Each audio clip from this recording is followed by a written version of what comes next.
Ladies and gentlemen, I just gotta let you know that this young woman is also the second hardest working woman that we got on these YouTube streets. First, she got to be a good wife. Then she got to be the good mother. Then her and High Value Nurse got to be the good nurses in the midst of all this work. And then she got to be the voice on her own show.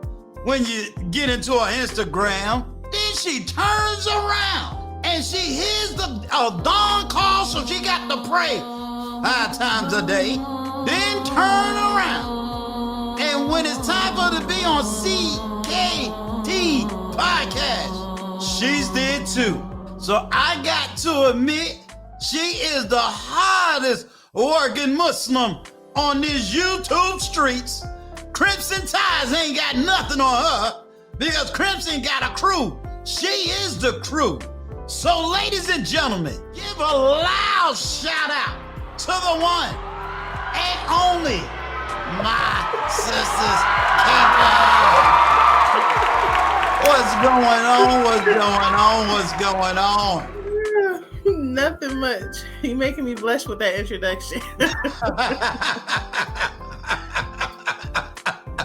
Look, it is what it is on these YouTube streets, and you are who you are. Thank you. You know, and a lot of times we don't give flowers where flowers is due. We don't give honor where honor is due. And we really don't understand people, because a lot of times we get on these YouTube streets, we just see people and we just assume things about people, and never really getting to know people, who they are, what they go through on a daily basis. And you know, as they go through the things in life, then we start hurling epithets at them and foolishness at them and thinking one thing about them, and they're the total opposite of what you would even think. Now, everybody don't know, you are a comedian. You're a comedian. She is funny, y'all. She is funny. So I'm gonna tell her, give the answer. Give the answer. Come on, we gotta get my chat laughing in here. You know, you ready? Come on, give the answer. 'Cause you had me in stitches. You had me in stitches. Ready? Tell everybody where you from. Where you from? Come on, give them the answer. Give them that answer. They don't know you. Give them the answer. From my mama's coochie.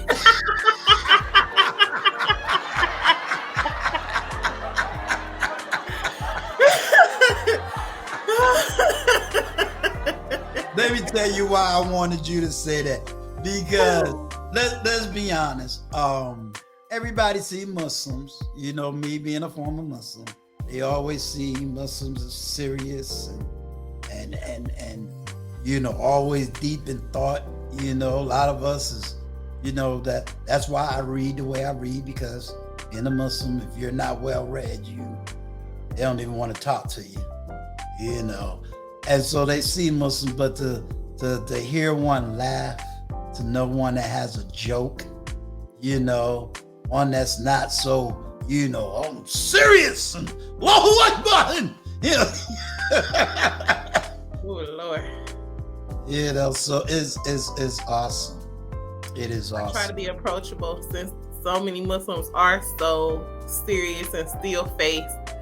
I like to just laugh and be soft and approachable, because I mean, many people have questions and stereotypes that they want answers to, but they haven't found a Muslim that they feel comfortable enough to talk to. So I try to make myself presentable and, you know, accessible to people, to make sure they can ask whatever question they want to ask. That's cool. Let's because on our last conversation, which a lot of people don't know, you know, you was just part of the panel, but on our last conversation, you're a converted Muslim. You didn't necessarily grow up as a Muslim. Yeah. So yeah, what attracted you?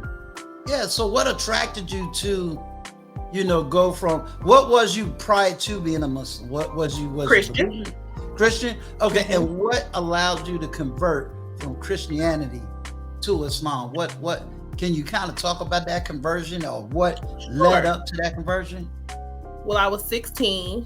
My mother had recently converted a few months prior. So I had all this new material around my house, and I'm an avid reader. I love to read. I didn't really hang out in my neighborhood. I spent most of my time reading books. Okay. So naturally, having these books around my house, I was curious to see what my mother was learning. What I like the most about Islam is directness. Right. I'm a straight to the point type of person, and so I like that this religion is that way also. Right.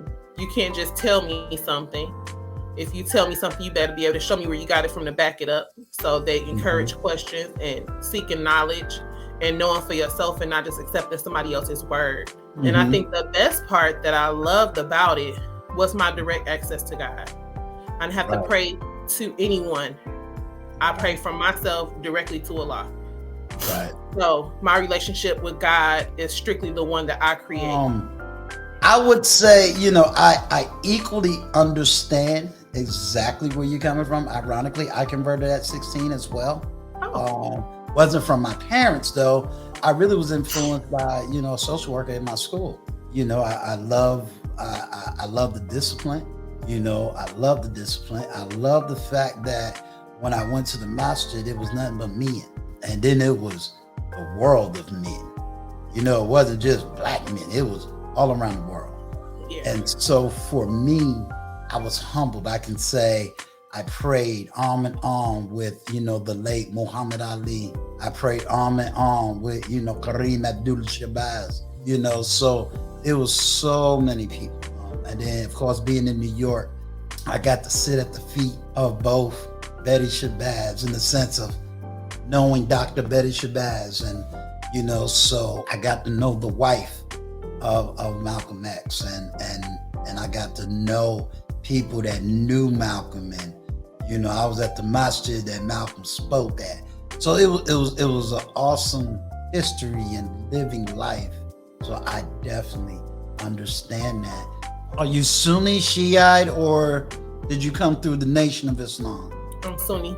The Islam that I study, I don't go to one particular mosque.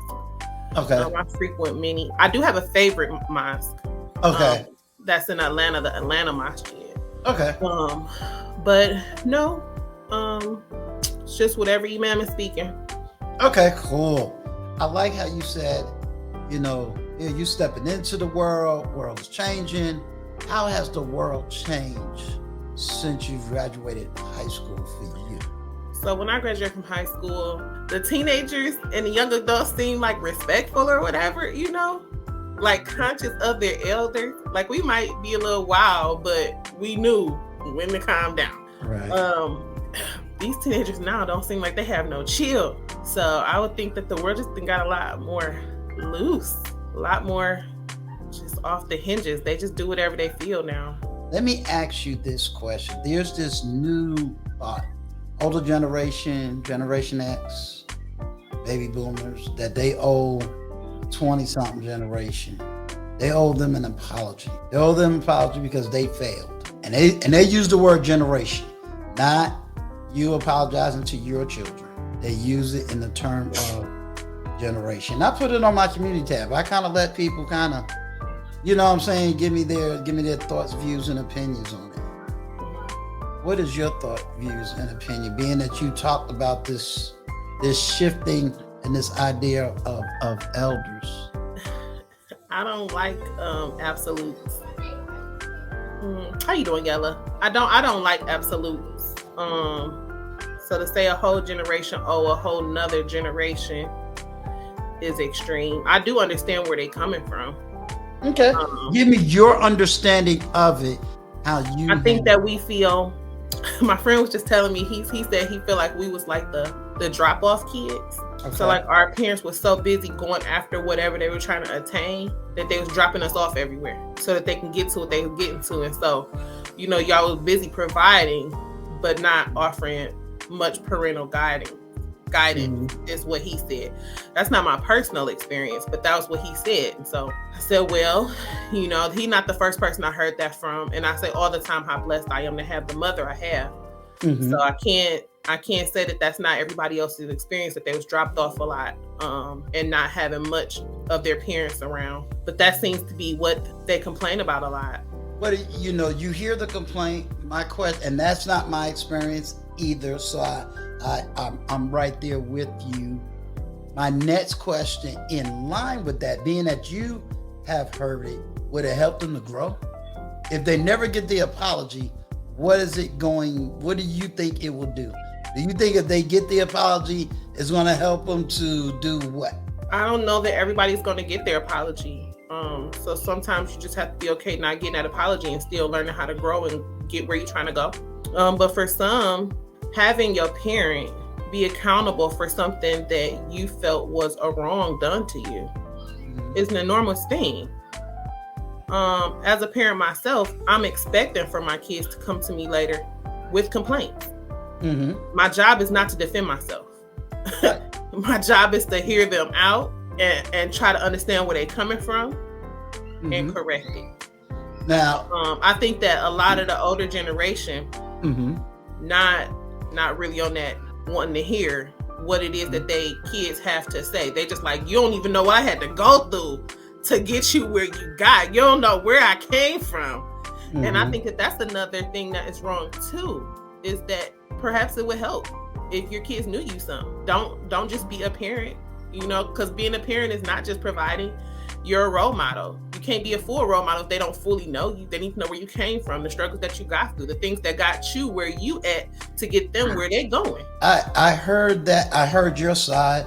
This is not my pushback. I'm just giving you, the argument. The argument says we don't want to hear what you went through. I don't know if it's that you don't want to hear. You don't. Well, they say most that's of them, the most first of them thing. don't want to hear, but I don't think it's necessarily the hearing part. It's how you guys hear.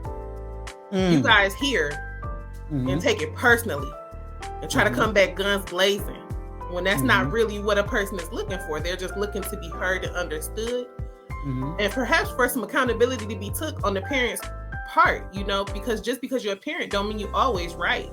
And even though we're doing the best that we can do at the time, you don't know how what you're doing will affect your kids. Let me ask you this. Do you blame it on the generation or do you blame it on the parent? I don't blame anyone. Life is life. I mean, we have to just get through it the best we can. And I think that that's something from our generation that we is missing, is having a little grace. Let me ask you this so I can know what generation I'm talking to. How old are you, if you don't mind me? I'm 38. 38. Okay. So when you say your generation, talk to me. Let me see. Miss Global Girl says Latchkey Kids concept actually started in Generation X. So every generation wants to blame the one before them, but it seems irrational to expect an apology. How do you respond to that? If you don't feel like you deserve an apology for your feelings, that's your business. Okay. But how I feel about my feelings are mine. Right. So that because I tell anybody, me and my daughter had this conversation. I apologize for anything that I may have done. It may have taken a while. And when I say a while, I'm talking about for her to get to that point of being able to come to me, and then for me to be able to, accept it. But at the same time, one of the questions, now this is long before all these conversations I had, I asked her, I said, well, let's talk about, between this and this. And she's always made the point, whether I accepted what she had to say or not, she still had to live. You know what I'm saying? So it was like, yeah, I'm a talk to you and I tell you, but she still had to go on. And now all these conversations coming back up, and it's like, okay, if you're not willing to hear, I don't know what it is that you're looking for, because if you blame a generation, and then when I ask you, well, what do you know about that generation, and you sit there looking lost, then I think you need to know about the generation, and it can give you some ideas and perspectives, because for me, one of my arguments is, if I don't know what you did at 30, may have been right at 30. But by the time you hit 40, it's like, well, dang, it was good at 30, but it ain't good at 40. You understand? Mm-hmm. That takes maturity, that takes wisdom, that takes life.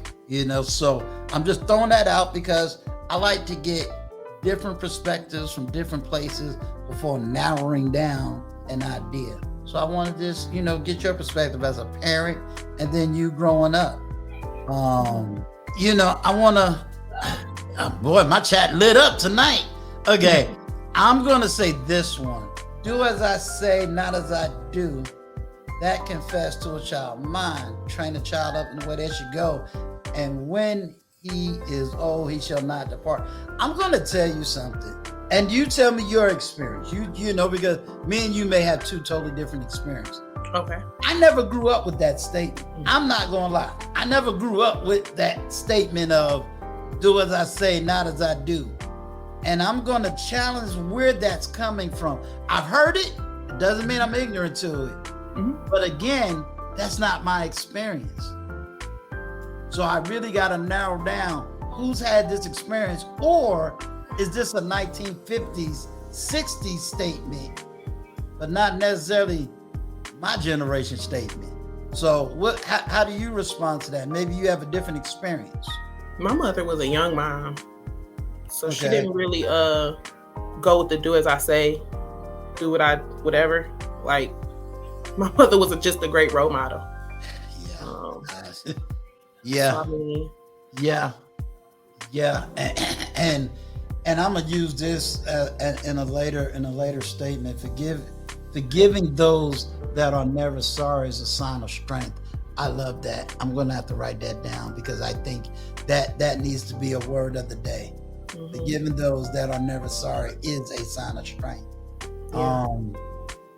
Do you believe, or do you think? How do you feel about? I hear you. I'm not denying the statement at all. Don't ever think that I'm belittling that statement. I've heard it before, so it's not something I've never heard. Right. Let me ask you this question. There's also a narrative, and I want to know. Snuggles in the chat. You Crimson Cure's little sister. Gotta smile. This is also a beginning narrative that I'm starting to hear as well. And because you're 38, that brings 20 years between you and I. Mm-hmm. Thank you, Lucchese, for the $20 super sticker. Lucchese's my deep doctor researcher. When it comes to subject, she's that one now sit around and say, wait a minute, there's a book on that subject. And then I go and buy the book. So that's how I read all these books, There's another part of the narrative, and it says, if I can't get the apology, I really don't recognize elders. And I'm using that word elder because I heard you speak about elders and older people. What's your experience dealing with older people who's my age and then older? What's your experience? This is Uncle Stu, the old man on the block. Like, comment, share, and definitely subscribe. Emancipate your mind. Peace.